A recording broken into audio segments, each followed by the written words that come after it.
Okay. ఎట్లా చూస్తారు? అంటే విచారణ పేరుతో మొన్న హరీష్ రావుని పిలిచిర్రు పీఎస్‌కి. మళ్ళీ ఈరోజు కేటీఆర్‌ని పిలిచిర్రు. ఎట్లా చూస్తారు? అంటే నిజంగా ఎందుకు ఈ ఈ సందర్భంలో ఎందుకు మళ్ళీ తెరపైకి తీసుకురావాల్సొచ్చింది ఈ అంశాన్ని? ఒకటి చెప్పన్నా తమ్మి, మీకు మీడియా మిత్రులకు తెలియదు ఎందుకు మమ్మల్ని ఎందుకు ఇది చేస్తున్నారు? మీకు తెలియదా? ఇప్పుడు ఇప్పుడు అయినది ఏంటిది? ఇప్పుడు కేటీఆర్ గారు, కేసీఆర్ గారు, హరీష్ అన్న దేని గురించి మాట్లాడుతున్నారు? దేని గురించి మాట్లాడుతున్నారు? ఏంటంటే వాళ్ళని అడగొద్దు, అడిగేటోళ్ళు ఉండొద్దు అంటే ఏం చేయాలా? పెద్ద పిల్లర్ని లేపాలా. పిల్లర్ని లేపేస్తే వీళ్ళందరూ తక్కువ అవుతారు అనుకుంటారు.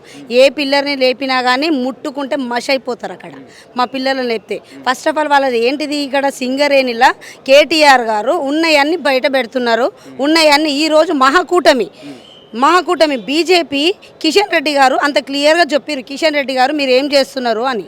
అంటే వాళ్ళిద్దరు ఉన్నారు కాబట్టి మహాకూటమి అయింది కాబట్టినే కదా ఈరోజు కలిసి చేస్తున్నారు. వాళ్ళు ఏం లేదా ఆడ విచారణ అని పిలుస్తున్నారు. ఓకే, మీది ఏముంది మరి? సింగరేణిలో ఏముంది?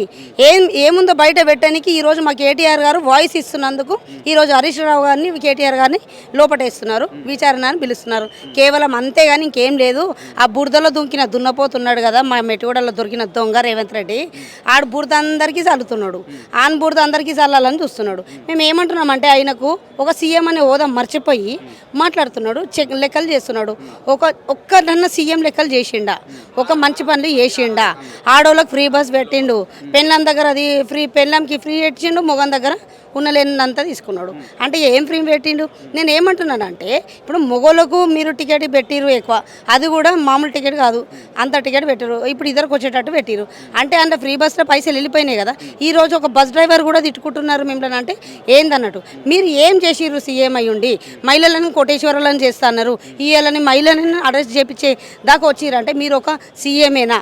నేను ఏమంటున్నానంటే మీకు ఒక సీఎం అనే హోదా ఇచ్చిరు కాబట్టి సీఎం లాగా ఉంటారా ఉండరా?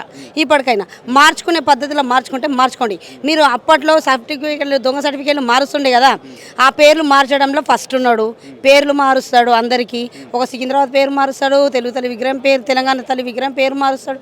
అందరి పేర్లు మార్చుకుంటూనే కూర్చుంటాడు. కానీ ఇంకా ఏమీ లేదు ఆయనకు. ఇప్పుడు 3 ఏళ్ళు గడుపుతున్నాడు. ఇంకా 4 నెలలు అయితే 3 ఏళ్ళు అవుతుంది. ఈ 3 ఏళ్ళు కావస్తుంది. కానీ ఇంకా కేటీఆర్ గారు, కేసీఆర్ గారే, హరీష్ రావు గారు.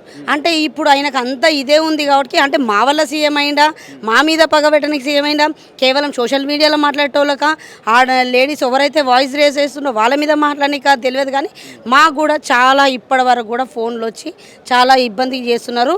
కాంగ్రెస్ కార్యకర్తలు నీచంగా మాట్లాడి ఎంత చిల్లర బుద్ధి చూపించుకుంటున్నారంటే, మేము ఇప్పటి వరకు మా కేటీఆర్ గారిని ఎవరన్నా ఇమ్మనంటే మేము మాట్లాడతాం. కానీ మేము ధమ్కీలు ఇవ్వడం, కొట్టడం, తిట్టడం మా మొగోళ్ళు ఎవ్వరు అట్లా చేయలేము. మా కార్యకర్తలు మొగోళ్ళు ఎవ్వరు అట్లా చేయలేదు. కానీ మాకు అంత జెంట్స్ తోటే వాళ్ళు అక్కడ ఫోన్లు చేపించి మమ్మల్ని చాలా బాధ పెడుతున్నారు. కానీ ఖబర్దార్ రేవంత్ రెడ్డి, మీకు ఇప్పటికైనా బుద్ధి తెచ్చుకొని ఉండు. 11 ఏళ్ళ బీఆర్ఎస్ పార్టీ అధికారంలోకి రావడానికి కారణమే ఫోన్ ట్యాపింగ్ అని కాంగ్రెస్ పార్టీ వాళ్ళు మాట్లాడుతూ ఉన్నారు. ఏం చెప్తారు? ఫోన్ ట్యాపింగ్ అంటే ఇప్పుడు మేము ఏమంటున్నామంటే ఇప్పుడే ఎందుకు వెళ్ళింది ఫోన్ ట్యాపింగ్? అప్పటి నుంచి ఇప్పటి వరకు ఫోన్ ట్యాపింగ్, ఇప్పుడు కార్ రేసింగ్, ఇవే కానీ ఇంకా ఏది లేదా? నేను ఏమంటున్నా, ఒక్కసారి ఏముందో మరి తీసుకుపోయి జైల్లో కూర్చుంటా అంటే మేము భయపడతామా? మేము ఏం చేయలేం కాబట్టి ఇప్పటికి కూడా రెడీ అని మా కేటీఆర్ గారు అంటున్నారు. అంత ప్రూఫ్గా చెప్పినాక కూడా ఒక హీరోయిన్లకు ఇది చేస్తారు. అంటే వాళ్ళకు లేడీస్ లేరా వాళ్ళ ఇంట్లో? ఒక మహిళలు లేరా?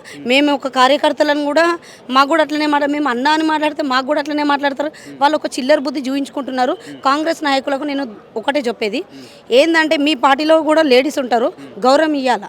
లేడీస్ మాట్లాడినప్పుడు లేడీస్ మాట్లాడితే కూడా బాగుంటుంది. అంతేగాని మగవాళ్ళు ఫోన్ చేసి నీచంగా మాట్లాడడం చాలా తప్పు.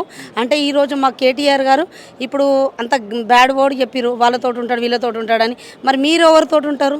అంటే మేము కూడా అనొచ్చు, మాకు ఇంకా గలీజ్గా వస్తాయి. కానీ ఆ నోరులకించి మా నోరు జారిపించుకోకుండా చూసుకుంటే బాగుంటుంది. మీరు ఇచ్చిన 6 గ్యారెంటీ లేవు. నిన్న మీరు చూసినట్టయితే మన పున్నం గారు అన్నారు 6,000 స్కీమ్లు ఉన్నాయంట. స్కైమ్లా మాకైతే తెలియదు. కానీ 6,000 స్కీమ్లు ఉన్నాయని మొన్న ప్రెస్ మీట్ పెడితే మాకు సిగ్గు అనిపించింది ఆయనకు చెప్పని కన్నా. ఏమాత్రం సిగ్గు శరం ఉన్నోడైతే ఒక 20 స్కీమ్లు చూపించమనండి, ఒక 10 స్కీమ్లు చూపించమనండి. ఏం మాట్లాడుతున్నాడు? 4,000 స్కీమ్లు అయిపోయినాయి అంటే ఇంకా కొన్ని ఉన్నాయంట.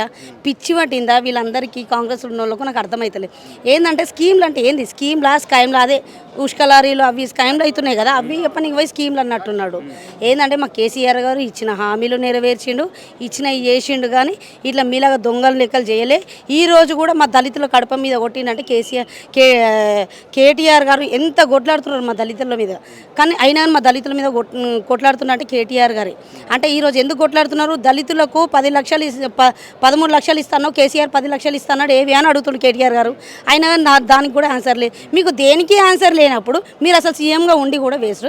మేము ఈ రోజైతే ఏవైతే పూర్తి చేసిన ఉన్నాయో ఫ్లైఓవర్లు కానీ డబుల్ బెడ్రూమ్లు కానీ ఏవైతే మీరు ఆడ కేవలం ఇనాగ్రేషన్ చేయనికే ఉన్నారు. ఈరోజు మా కేసీఆర్ గారు చేసినవి ఓర్వలేక ఎక్కడ పోయినా మా కేసీఆర్ గారే కనిపిస్తున్నారు. కాబట్టి ఓర్వలేక ఇవన్నీ చేస్తున్నారు రేవంత్ రెడ్డి గారు. కానీ మేము ఏమంటున్నామంటే ఈరోజు తెలంగాణ భవన్ ముందు పోలీసు వాళ్ళకు ఇవన్నీ రైట్స్ ఎవరు ఇచ్చారు? అసలు వాళ్ళకి ఇక్కడికి వచ్చే రైట్స్ ఎవరు ఇచ్చారు? మా దగ్గర ఆపే రైట్స్ ఎవరు ఇచ్చారు? మేము ఏం చేసినామని మేము పోలీసుల మీదకి ఏమన్నా లాఠీ చార్జులు తీసుకొని పోయినామా? గన్నులు ఉన్నాయా మా దగ్గర? కత్తులు ఉన్నాయా? ఎందుకు ఇట్లా చేస్తారు? మమ్మల్ని చాలా ఇబ్బంది చేస్తారు పోలీసులు. కేవలం పోలీసు వాళ్ళు చేసేది పని మొత్తం వాళ్ళ గవర్నమెంట్ మొత్తం వాళ్ళ సీఎంకే కానీ ఏం ఫోన్ చేసి చెప్తే అది చేస్తున్నాడు. ఈరోజు హోమ్ అరెస్ట్ ఎందుకు చేయాలండి? మనం హౌస్ అరెస్ట్ ఎందుకు చేయాలా? మమ్మల్ని హౌస్ అరెస్ట్ చేసే అంత ఏముందని? మేము వచ్చి కేవలం ఉంటున్నాం కానీ మేమైతే ఏమని చేస్తామా? మా కార్యకర్తలు మేము ఏం చేస్తామని వాళ్ళగా రౌడీ షీటర్లం అయితే కాము కదా మా కార్యకర్తలు. మరి మేము కూడా చేయాలంటే మేము కూడా చాలా చేయొచ్చు. కానీ మేము అట్లా చేయము. ఇప్పటికి కూడా మా కేటీఆర్ గారు ఓపికగా ఉండమన్నాం కాబట్టి ఓపికగా ఉంటున్నాం.